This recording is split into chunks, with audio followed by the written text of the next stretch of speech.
We also want to welcome our recruits. We have a number of CRDM prospective students who have been admitted into the program that are here for today's events and for yesterday's events as well. So if you see them, talk to them, welcome them, thank them for being here, make them feel a part of the community.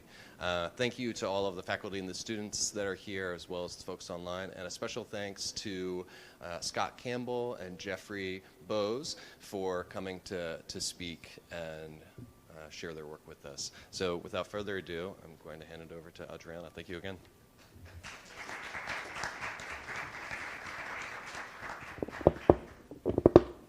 Okay, thank you, Andrew, and thank you all for coming. This is also our annual event, lecture series for the Network Mobilities Lab. So we try to do an event every spring. So I'm happy to kind of be able to bring our external speakers and combining with this CRDM symposium and the recruitment. I would like to introduce our first speaker. We're going to have two lectures and then the combined Q&A session afterwards. Then we're going to have a little coffee break, and then the roundtable discussion, which includes CRDM students, faculty, and also faculty from the sociology department. So I would like first to introduce Dr. Scott Campbell, who is currently a professor of communication and media and post-professor of telecommunications at the University of Michigan.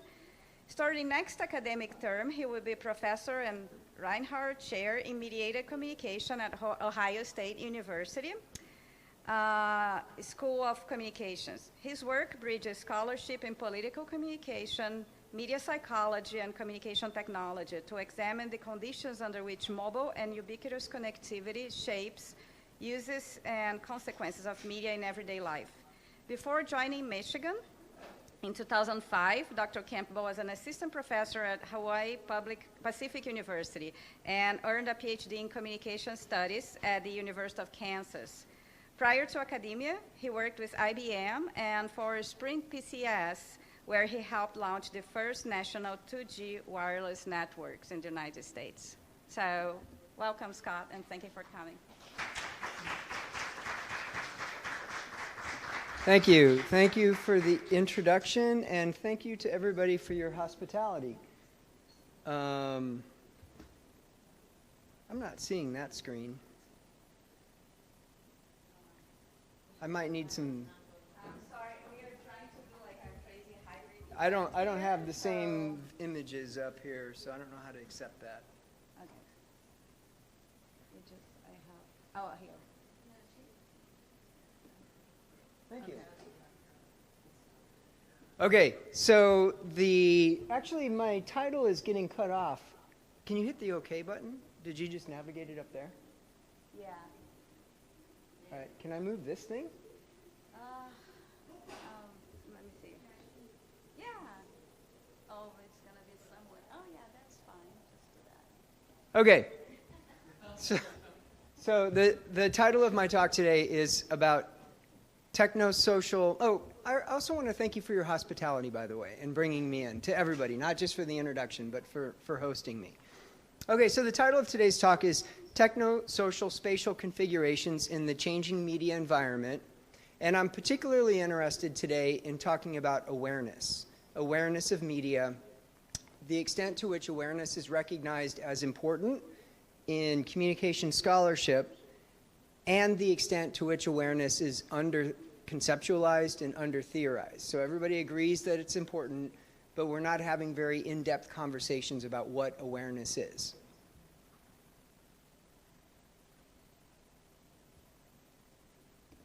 Okay, so justification for revisiting awareness and giving it some conceptual contours and depth come out of changes in the media environment, actually changes in the environment in general.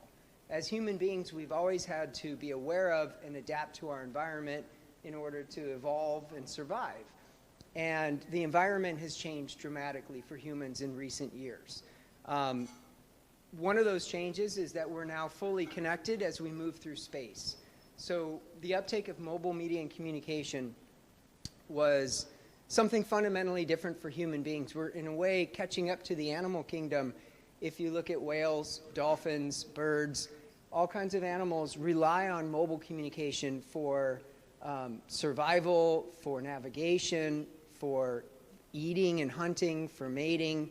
If you ask a biologist what happens to a dolphin, if they can't communicate at distances in the water, they're not going to survive. They're not going to be a part of the pack. Same thing with whales and other types of animals. So human beings, in my opinion, are just kind of catching up on in terms of this evolutionary leap towards being able to communicate while you're mobile. And that's one of the changes, is that before mobile phones, we were stuck to place. So we had to use, even with laptop computers, we had to go to a place that had the right infrastructure for us to be able to connect. So now we're connecting while we're moving through space. The other side of this is just the sheer amount and availability of information and communication and content that's available out there. So we have loosened ourselves up to be moving around through space to access information at each other. But at the same time, information and forms of connectivity have become ubiquitously available. And so this is something that is also new, relatively new in our environment.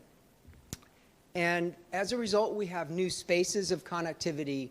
We have new layers of expectations that we don't always see, that are kind of latent in terms of being accessible to one another, but also our own expectations for having access to information and content. Just now I was checking into my flight for tomorrow to go home, and there's something wonky about the Delta app where it's not letting me actually get my boarding pass.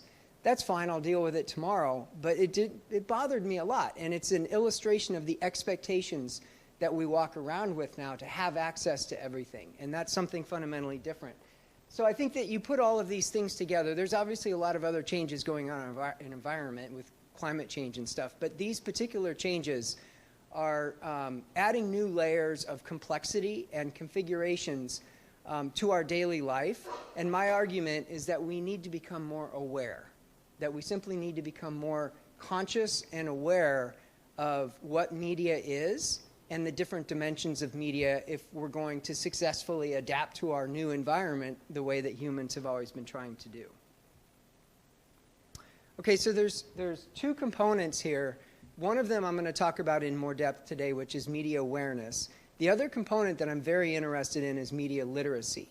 Media literacy it's kind of a mess as a field. There's a lot of disagreement and debates, but it's pretty well trodden. We have literatures, like multiple literatures on media literacy. We have all kinds of attention, theoretical attention, practical attention, empirical attention, but not with media awareness. And media awareness is recognized as important amongst scholars of media literacy.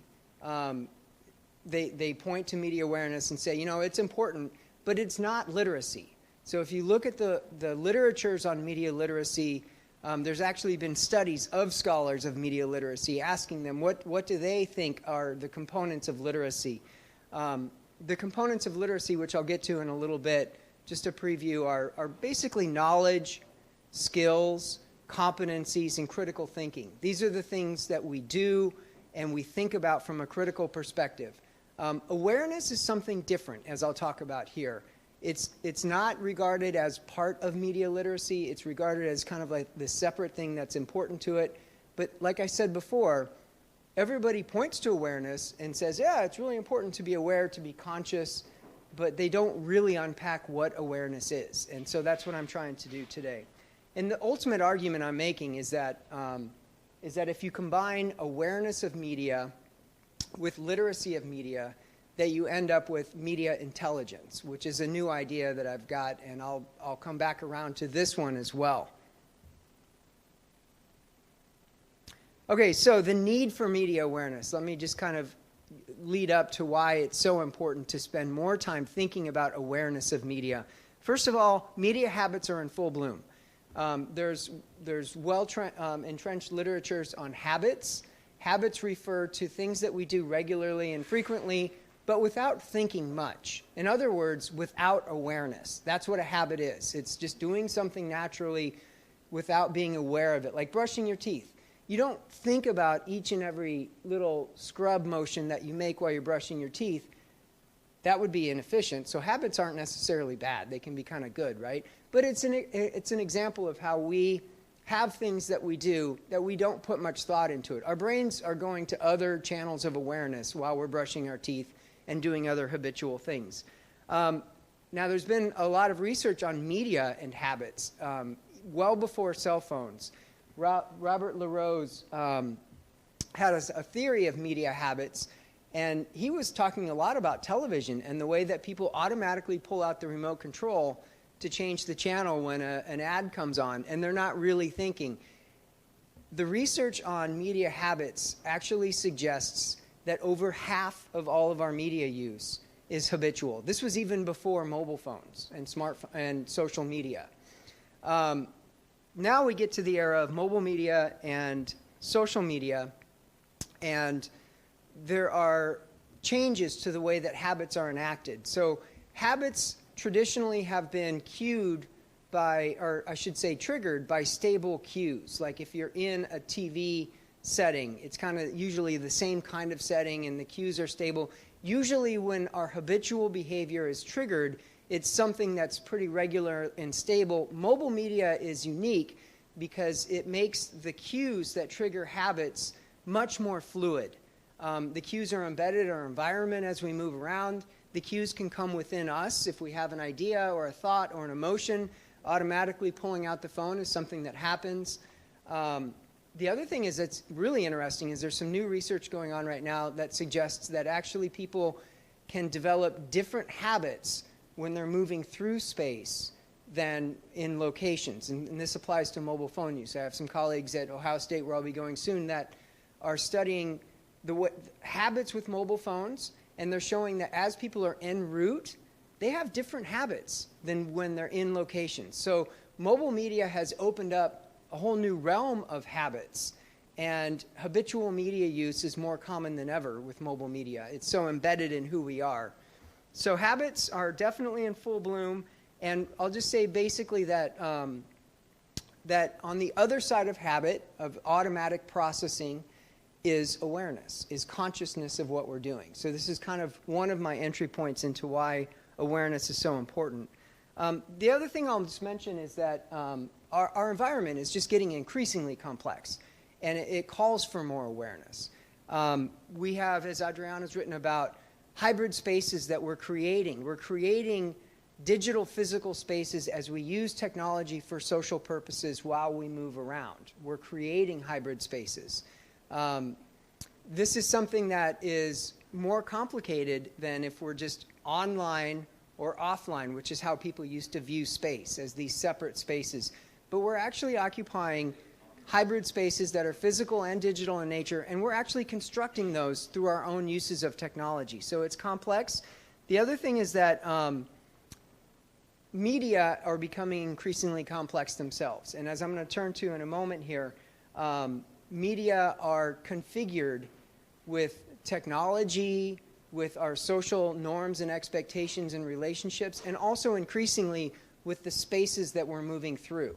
And so my argument is that habits are in full bloom, and the world around us is getting more complex. The other thing I'll mention is that media literacy is not enough. So this has kind of been the go-to, like how do we harness our opportunities of the digital era? How do we protect ourselves from misinformation and privacy violations and other harms of the digital era? Usually the go-to is media literacy. And I think it's time to take a step back and take a look at what literacy is and some of the limitations of literacy. And that's where I want to go with awareness, is to provide kind of like another leg, I guess, you know, so that we have more support for managing the digital environment. So one of the things that I think we need to do if we're going to talk about media awareness is have an understanding of what media is, what media actually entails. And there are different, as you probably all know, there are different traditions, there are different approaches to media. For example, early conceptions of media, like McLuhan, which led to kind of media effects tradition, had kind of a focus on the way that technology affects the social aspects, affects society, affects our relationships, our well-being, etc. Another approach, or other approaches, include science and technology studies, cultural studies, And the emphasis there is more on the social side of things in the way that the social shapes the technological. And these are just examples of different traditions that have, I think, a real solid emphasis on the dynamics between technology and society. And these are two components that show up in a lot of different theories, affordances theory and computer-mediated communication. A lot of emphasis on the dynamics between tech and society.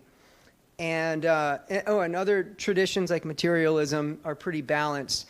And the argument I'm trying to make here is that we need to take into account spatiality, not just the technological, not just the social dimensions of media, but also the spatial dimensions of media. It's becoming increasingly important as we use media to move through space and to create spaces. And so there's a number of streams of literature that would support this argument for adding spatiality as a dimension of media. Those include placemaking, where people are using technologies to create new meanings for places, to layer digital information onto places to make them differently meaningful. Locative media, where people are using technologies to connect with places, to find places and find each other in place. And as I mentioned, hybrid spaces, where we're creating the physical digital nature of the environment through social uses of technology. So the argument here is that most of the theoretical traditions do a good job of grappling with the technological and the social, but that we need a new conceptualization of media that has at least three parts to it, which include the technological, the social, and the spatial. And this is actually an inside joke because we had something like this in our last presentation at AOIR, and so I put this mainly up to make Adriana laugh, and Jeff. Okay, so what I have is a model, and I'll try not to get too psychological with you guys because this talk moves between kind of psychology and cognition, as well as cultural geographies of space and spatiality and cultural studies. So try not to get too lost in the cognition if this isn't the right crowd for that. But I think these are pretty basic ideas. The model I have here breaks down awareness into 4 quadrants. And I'll just mention that to come up with these quadrants, I'm pulling from a lot of different literatures. Some of the literatures are in psychology, in cognition and metacognition and social psychology. But I'm also drawing from Adriana's work and the work of people who do cultural studies of technology and space. So I just want to unpack this model briefly. First of all, one component, my entryway into media awareness, is just basic consciousness, just basically having a sense of what you're doing. And that is the other side of habit. So habit is automaticity, where you're not aware of what you're doing. You're thinking about other stuff as you're doing it. So basic consciousness. And this is a layer of, I call it media mindfulness, because it's a layer of non-judgmental, pre-critical consciousness. So in other words, one layer of awareness of media that I'm arguing is not the literacy point of entry, which is critical thinking. All media literacy refers to criticality. Critical is the point of entry. I think with awareness, the point of entry is not being critical, but having this just non-judgmental awareness of what's going on, because my argument is that creates a space, a better space, a more informed space from which you can use your critical thinking, your critical judgments. First, just being aware, in the tradition of mindfulness. So I'm just basically applying that to media. The other quadrant here, and these are how people subjectively experience awareness, is a higher order of awareness. And I'm drawing from literatures in meta-consciousness and meta-awareness over in psychology. These are ideas that people, that we become aware of our thinking, we become aware of our awareness. So not only are we aware in the moment, but we're able to also regulate that awareness. And I'm calling this directed consciousness of media. So the first quadrant, you're not directing your consciousness, you're just aware. You're not in habit mode. The second quadrant is where you become aware of your own thoughts, of your own awareness, and you're able to channel those in certain directions. With those directions, I'm referring to media elements. Now I'm getting into the more of the objective side of what populates our awareness.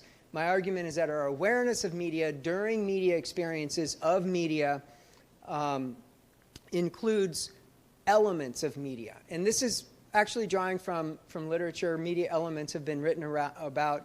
So for example, like elements of social network sites include the profile, the stream, the networks. Like these are recognized by scholars of social media as media elements. And my argument is that elements of media, going back to what I said earlier about the 3 dimensions of media, include not just the technological layer of hardware, software, interface, and things like that. That's one aspect to be aware of, or one dimension, but also the social. So when we're using media, there are different motivations, there are different expectations, there are different norms, there are different relationships. All of those things shape the media experience and have been pretty well recognized, I'd say, in different streams of literature. And in addition to that, I'm arguing that elements of the spatial environment should also be recognized as important media elements. And so the route that you're going as you're using media, navigating that route, the objects that are around you, the spaces and the things in that space. One of the things I write about in this paper is texting fails. And this is a meme where like somebody posts a YouTube video of a person falling into a fountain at a mall. Have you guys seen that one? That's an example, I think, of, it illustrates really well how spatial awareness is part of the media experience. If you're not aware of what's in front of you while you're walking around at a mall, you're going to get humiliated and fall into the fountain, right? And so space is part of what we need to be aware of. The other thing is that I want to say that awareness also includes not just the individual media elements of technology, social, and spatial, but also how they're configured, how they intersect. And this is kind of a lead-in to Jeff's talk in a little bit here, because I'm pulling from Jeff and his work on his new book about configurations.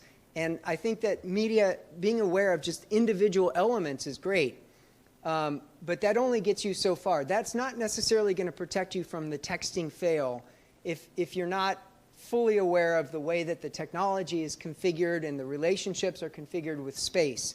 So in a texting fail, it might be that there's some tensions between navigating your spatial environment and navigating your social and technological environment. Maybe there's something going on with the phone that's really important. Being aware of the expectations and the norms can create a space in which you're able to maybe manage those expectations in a way so that you can put your phone away and pay attention to what you're doing. So the argument I'm making here is that we have schemas and scripts, cognitive structures, and that awareness operates best when we're not just aware of individual technological, social, and spatial elements, but the way that they intersect and the way that they configure. It's the dynamics between them where the real juice is, I think. Okay, so that's half of what I'm proposing to be media intelligence. The other half is media literacy. And as I said before, I'm not going to spend as much time unpacking media literacy because it's already been unpacked. And in my unpacking, and not everybody agrees exactly what it is, but for the most part, it looks to me like the scholars working in different pockets of media literacy agree that it entails skills, knowledge, competencies, and critical thinking. And again, awareness is important, but it's not actually under the umbrella of literacy. Okay, and so I'll explain why I think awareness plus literacy equals intelligence in a moment. But first, I just want to say that there are many forms of intelligence that have been recognized. Like there's obviously general intelligence, which is IQ. There's also, you may have heard about social intelligence, emotional intelligence, spatial intelligence, and actually musical intelligence. There's no media intelligence. And this is what kind of like got me going in this area is like, you know, if we have a musical intelligence, these are like the things that human beings, characteristics that we have that help us navigate everyday life and thrive. Well, music is great. I play banjo. I think it's really important, right, to be alive, to play music and all that. but I'm not sure I'm convinced it's as important as media intelligence for just navigating everyday life, considering how much media we use and how integrated it is.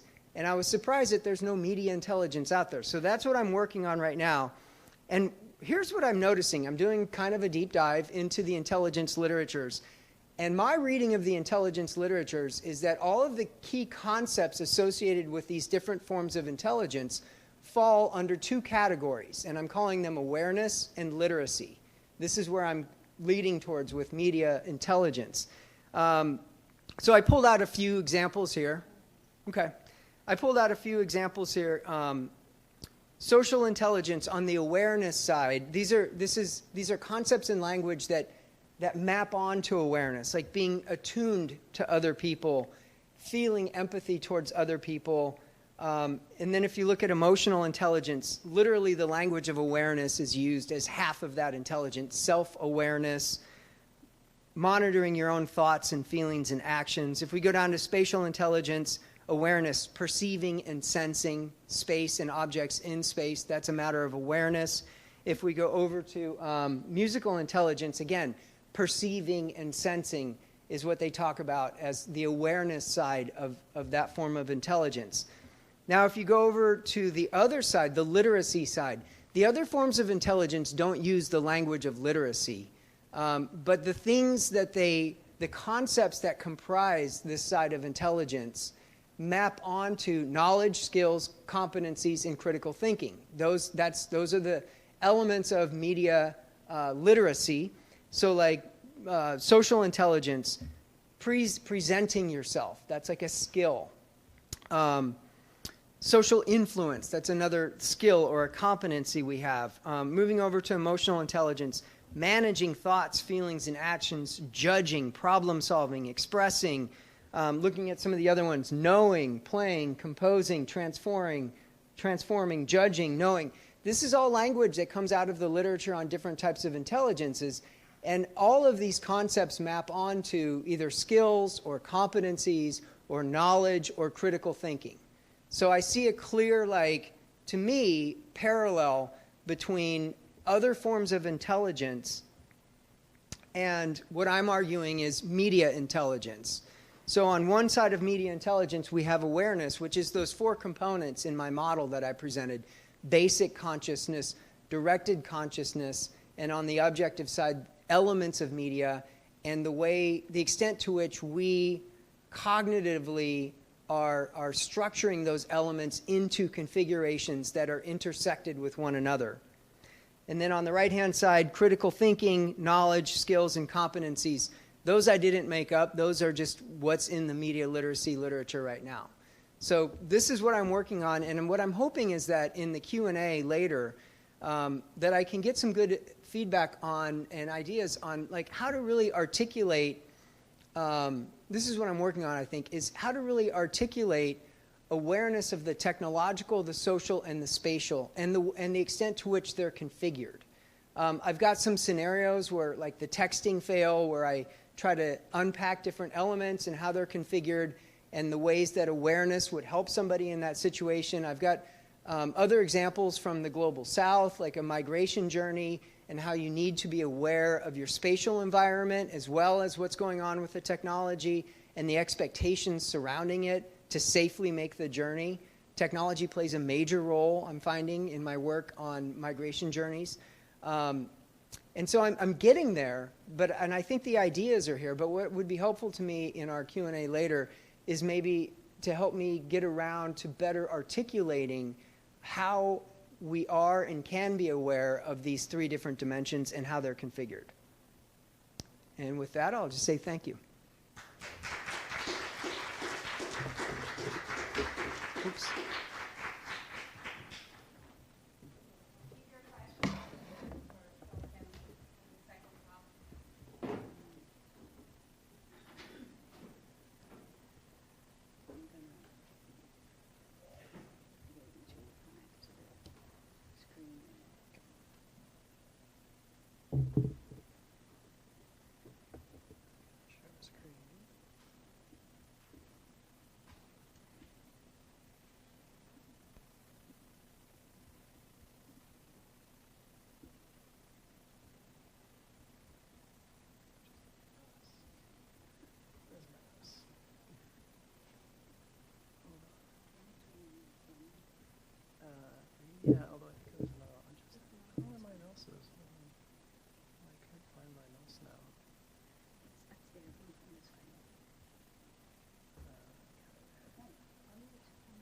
sure you want through my computer? Yeah. Okay. Let me figure out how to get back Sorry to my about the screen. delay, because we're having a hybrid session. There's like 10 people and our lab members also at the University of Texas with Reagan, where we have alum.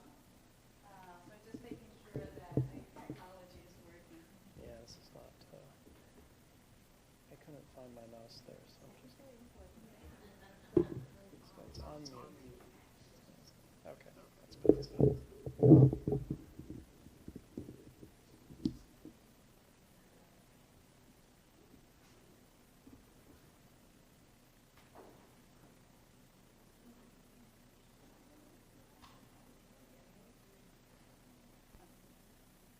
Okay, and is it okay on Zoom? I guess so. I'll see later. Okay. Let me just, you're unmuted and. All right, now we are going to our second talk, which is from Dr. Jeffrey Boase. Jeff is an associate professor at the Institute of Communication and Culture, Information and Technology at the University of Toronto. Professor Boase's research focuses on the relationship between communication technology and personal networks. He is particularly interested in how emerging technologies such as smartphones and social media platforms may enable or hinder the transfer of information and support within personal networks. His research takes an international approach to this topic by examining and comparing personal networks and technology using several countries, primarily Japan, the US, and Canada. In recent years, he has incorporated digital trace data, so-called big data, into project designs, merging it with more traditional survey and interview data. He's currently the associate editor of the Journal of Computer-Mediated Communication and is working on a book to be released in, I guess now, 2022. And I think this title is it the right title? Yeah, so I'll let you talk about the title. Welcome, Jeff. Thanks very much. All right. Thanks for coming, everyone. And also, again, as Scott was saying, thank you for the hosting. It's been... Okay. I thought I did. Try it again.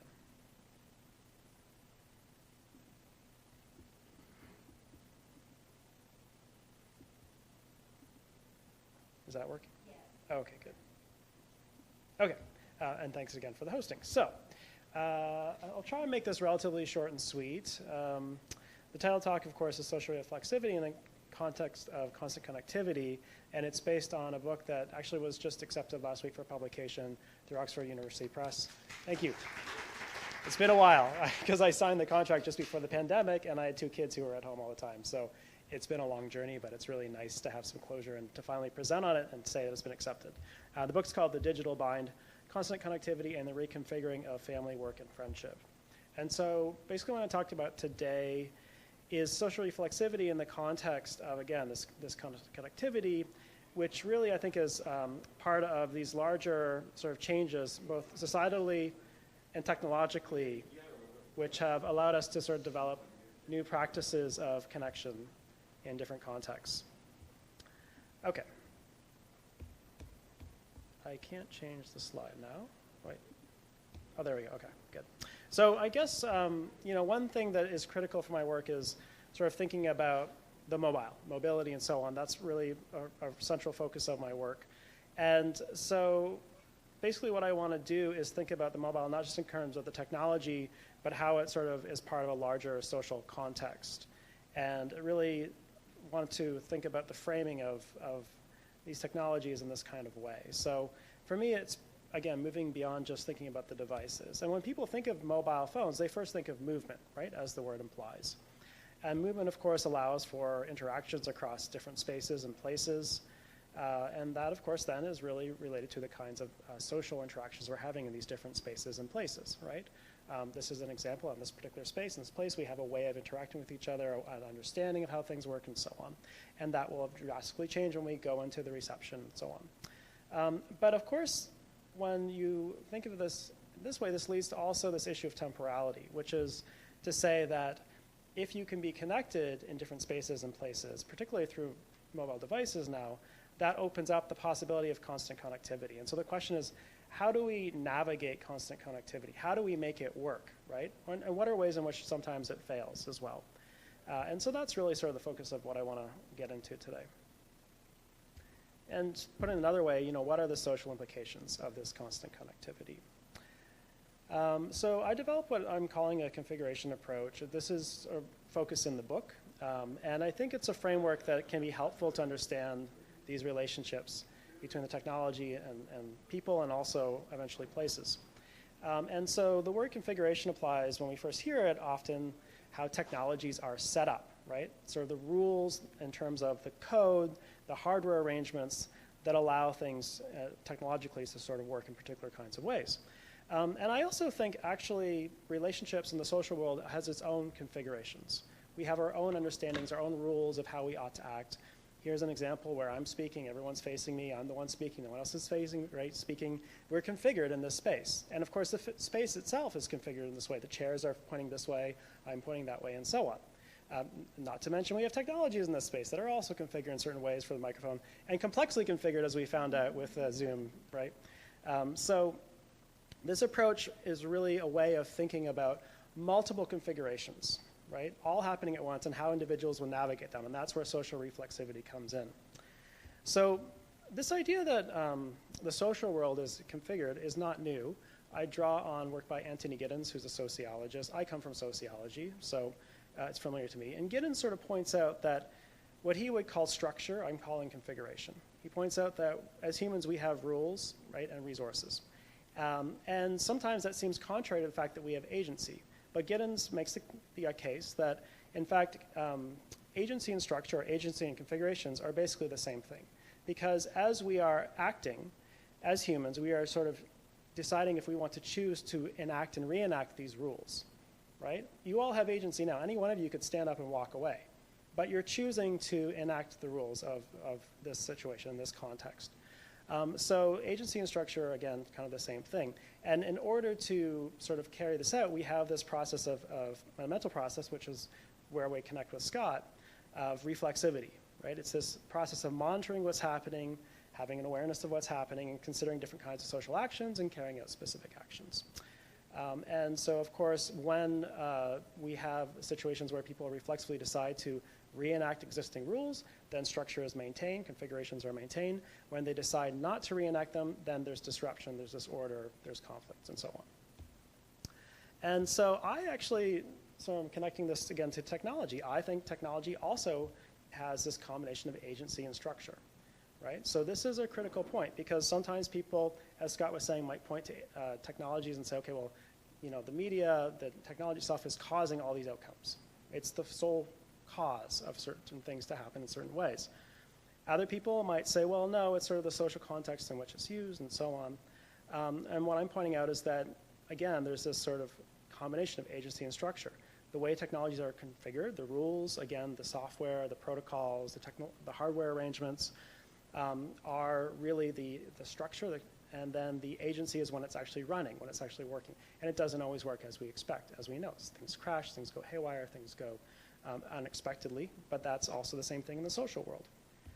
And so what I'm looking at with this configurations approach are the sort of practices that people have developed, again, in this context of constant connectivity, sort of think through both the social configurations and the hardware configurations. And that's what I'm going to look at in this talk a little bit more in detail.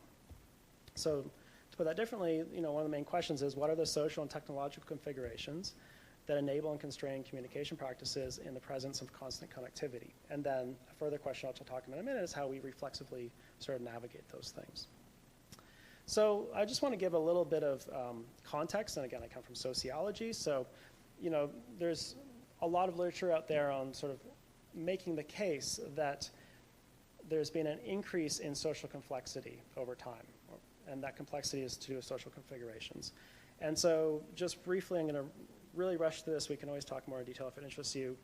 Pre-industrial life, people often would live and work with their family, right? That was the unit of production. People would be with their families all day long, pretty much. They may occasionally go into a particular place like a town. There are some exceptions to this, like people who were nomadic and so on, but that was sort of a typical thing. Even people who are nomadic would be with their family and working with their family. Then we get into early industrialization, and suddenly there's this separation of family and work. People are going to work in factories, and that makes things a little more complex. Then as there's a development of larger institutions and social structures within sort of mid-industrialization, you have much more role complexity where people will go to an office and act in a particular way. Then they'll go to maybe a voluntary organization, act in a different kind of way. Then they'll come home and act in another kind of way. We have all these different roles that we're playing, right? And then we'll be switching between these social roles. And then the case is more recently, and this is drawing on work by Ulrich Beck and others, that we have what's called individualization, where now people are not only going between different social roles, but they're actively constructing their social roles in a lot more, exercising a lot more agency as they do that. So if you think specifically about people going into maybe sort of a new job, and often this is the case where people are changing jobs a lot more than they used to. They'll be into a small organization and they'll have all these different roles and they'll have to tell people, this is what I do. And some people may agree, some people may disagree. There's a lot of autonomy in that. And then within the family, there's a lot more divorce. People are not getting married. People are in non-traditional arrangements. Again, there's more autonomy in how people sort of construct those roles. So the point I'm making is that overall, there's this increase in social complexity, right, through like family and work institutions, through us navigating our relationships. And then all of this, again, is happening in a way where we are moving throughout our day between different places and dealing with these temporal complexities as well as we communicate. Okay, moving on. I'm really going to try and rush through this part. Technological configurations. Again, similar argument. Technology has become more complex over time. Our technological systems that we use, particularly in terms of communication, have become more complex, right? So early on, we had the printing press, and then we had postal systems, and then we had telephones. Along comes the internet and cellular devices. And within the internet and cellular devices, we have all these different apps that we can use to communicate now, right? I can message people with 5 different apps on my phone, right? I can set up different messaging threads on those different apps. I can do video calls. I can do voice calls. I can do voice messages. It's all sort of increasing complexity. So we have all these different devices that we can use as well. I've got my watch. I've got my phone. I can be on my computer. We have these different apps within there. And then all of these apps and all these devices can have individual configurations. So I can set up my phone so that I have a specific ringtone for one person, another ringtone for other people, and so on, right? So we have that ability to complexly configure these complex devices. And just, I think this is obvious to all of you, but just to sort of drive it home, here's a way of thinking about all these different kinds of commonly used communication media. And if they allow for text messaging, pictures, voice messages, video messages, and so on. Some of these are artifact-based, which means asynchronous, right? So you send a message, that's an artifact. You send a picture, that's an artifact. Other are more ephemeral when you have video and voice calls, right? So we just have all these choices. And so the point I'm making is, here we're in a system where we have a lot of social complexity, different kinds of relationships at work and at home, friendships, and so on. We have technological complexity, all these different apps, all these different ways to communicate. And we have to reflexively manage all of this and decide, okay, in this context, with this person, in this social setting, with these technologies, which app do I want to use? Or do I want to communicate with them at all, right? That's a reflexive process that requires awareness. So how do people, individuals reflexively navigate complex social and technological configurations? So in the book, I spent a number of chapters going through a study that I developed to include both national surveys and in-depth interviews. I really don't have time to get into a lot of that right now. I'm going to talk about the in-depth interviews. They're very qualitative, a lot of follow-up questions, a lot of like understanding social context and so on. So I'll draw in quotes from those interviews to sort of bring home some of the key points.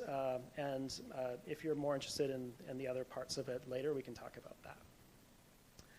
So again, when it comes to sort of these practices that people develop, within these practices, I think there are different ways that they enact social reflexivity. So I'm going to talk about 3 different practices that I found through the interviews and through the survey.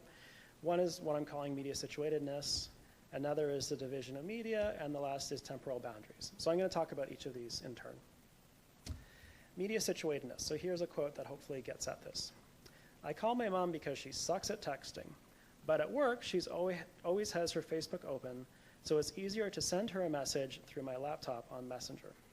So here's an example where someone's thinking about a number of things when they communicate with their mother, right? First of all, they're aware of what their mother is good at and not good at, right?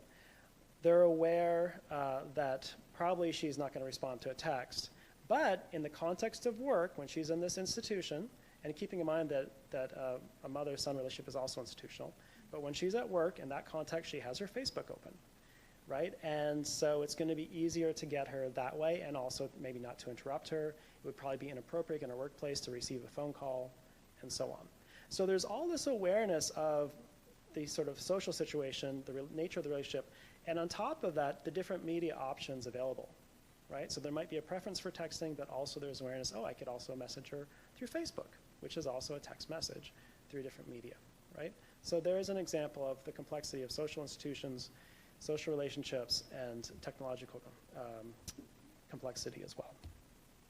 And just to briefly talk about the survey results, if there's any doubt, people are really drawing on a lot of different media, right? So 96% of the people who the survey would text using their phones, 96% will call, 87% do email, 80% use social media apps, right? People are using all these different kinds of apps. It's not that some people just love to use one app only and they won't use anything else. We are drawing all these different apps, and that's because we're in these different social situations, right? Where different media make sense depending on the people, depending on the context. So that's media situatedness.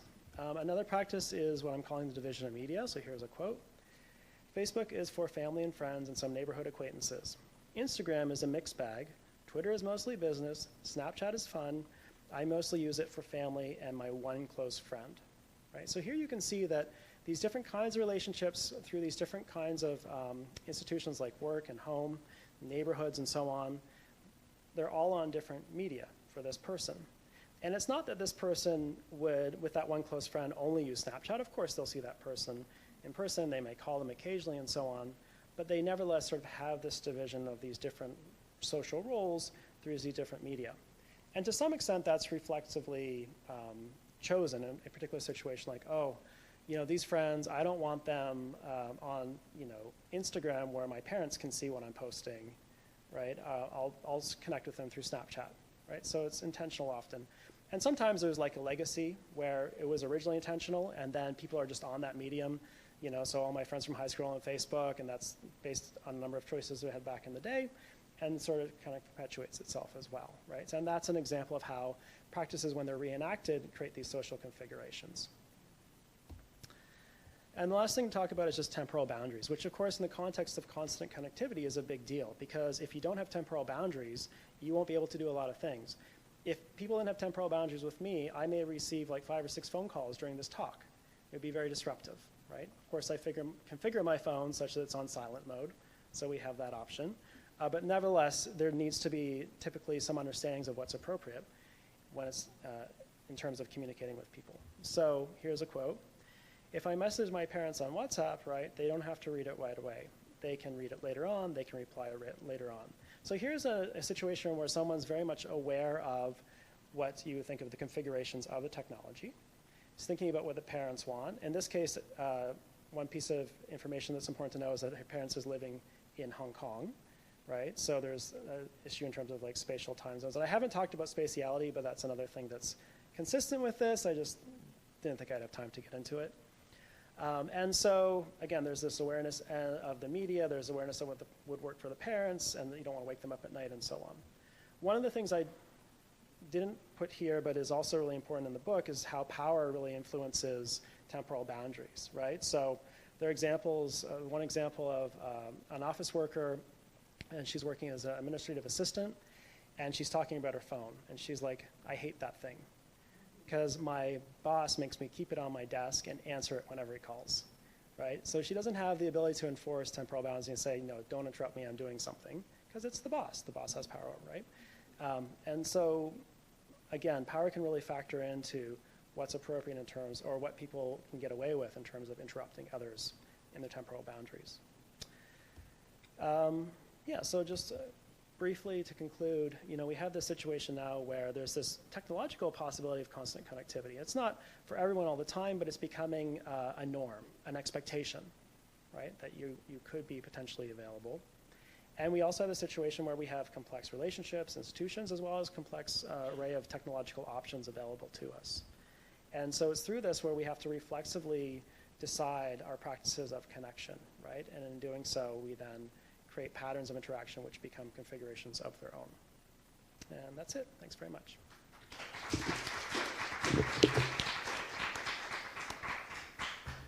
Okay, thank you. So we're now transitioning to the Q&A part. I'm just going to connect my computer so we can bring up the online audience into this conversation.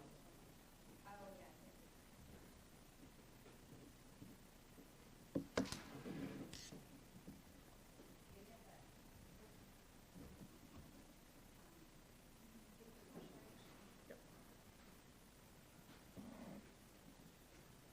Should be stopped by now.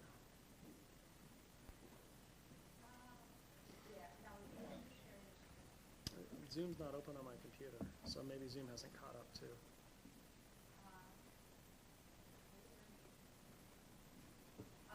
There goes. Yeah. Can you all?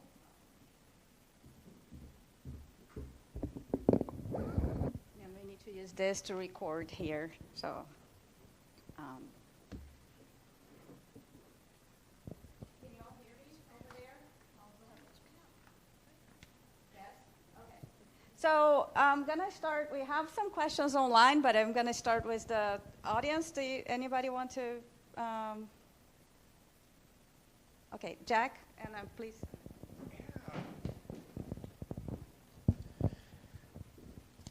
Okay, give me 1 second.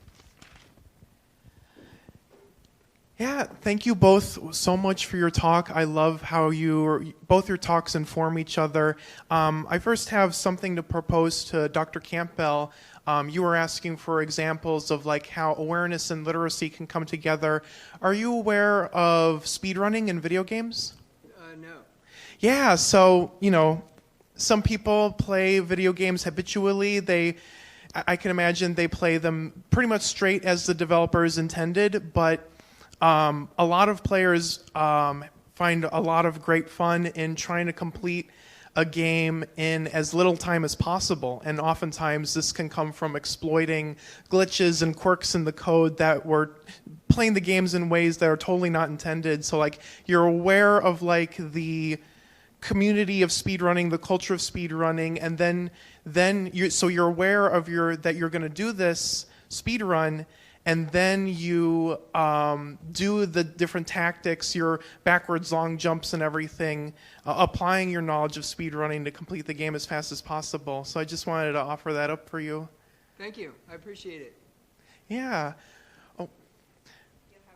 Yeah, and then another question for Dr. Boase. Thank you again. I was interested in your slide on like globalization, and you seem to connect globalization with like internet and cellular use, and I was just wondering, like, did like these cellular and internet technologies lead to globalization, or do you think there was always this need for globalization and thus that led to the creation of internet and cellular technologies? Right, thank you. I'm going to give you the mic. Oh. Thanks, yeah, I was kind of rushing through that. Yeah, well, I think that both things are true. In other words, I mean, globalization has a long history. So, people have been traveling around the world for centuries and doing horrible things to each other. And so that created a situation in which there were a lot of international connections, and there was, of course, having capitalism as something that's spread throughout the world allowed for sort of the economic conditions in which there could be more production other places and so on. So then along comes the internet and allows for communication that enables that to speed up and increase and intensify, right? So there was already an existing sort of demand for it, if you will, but then it also fit with what was going on, and then that allowed things to escalate. Does that make sense? Yeah. No problem. Okay, I think Will at online has a question. Do you want to unmute yourself and see if we can hear? Let me see if I can. Yeah. I think 1 second. Wait.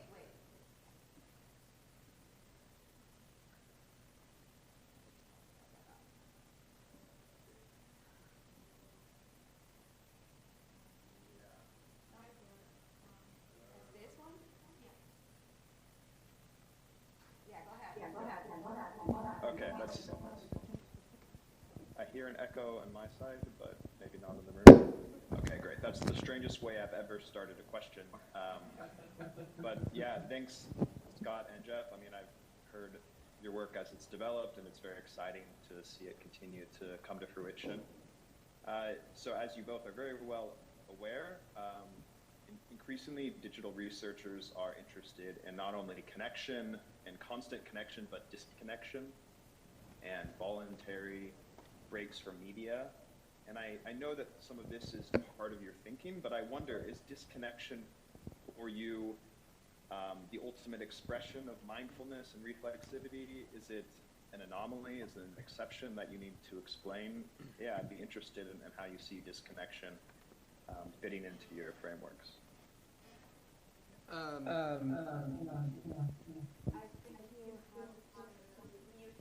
Okay. I'm talking. Okay. No. I don't know how to do that. All right. I'll just first. Thanks for the question, Will. She cannot hear. Okay. So you just unmute and talk there. Okay. Thanks for the question, Will. Yeah. My mic? One second. I muted. Okay. Still echoing. I'll just say that I thought about this, Will, and I'm coming up with exemplars to illustrate awareness of media and the three dimensions and how they're configured. And one of the exemplars I've come up with is the case of digital disconnection. And I do think that it is an expression of mindfulness when it's intentional. And so I do think that it requires a lot of awareness of the technology and how it intersects with social relationships in your space and what's around you in space. So if you want to disconnect from people, I write about solitude not just as digital disconnection, but total social disconnection. And if you want to do that, you need to be aware of your spatial environment and the barriers between you and other people that allow for solitude. You also need to be aware of your relationships and expectations for accessibility, your own expectations to be accessible and to have access to information. And you certainly need to be aware of the technology and how these things configure. Whether your technology is, even if it's just on, I think that there's a cognitive link. So I mean, I think like even just putting your phone down isn't enough. I think you need to turn it off or put it away. And I think that those are different links to awareness. So all of that is just to say that I think that digital disconnection is an ultimate example when it's intentional of media awareness and awareness of all the different dimensions and how they configure. You wanna? Okay, Sure. I'm just gonna Okay. wait a little bit. Yep.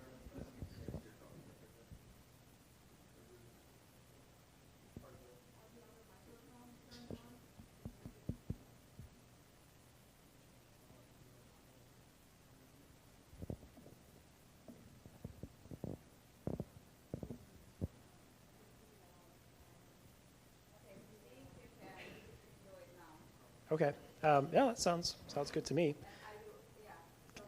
Can everyone? Okay. All right. Cool. Yeah. So I think it can be it can be very intentional, of course. I mean, one of the things I look at in the book as well is just the expectation of constant connectivity, even if it's not a reality. And then we have issues where people are expected to be available, but they don't have the technological means, maybe because they have bad Wi-Fi or they're in a rural area or whatever it is. And so in that case, that's not anything to do with reflexivity. It's just about these more deeply embedded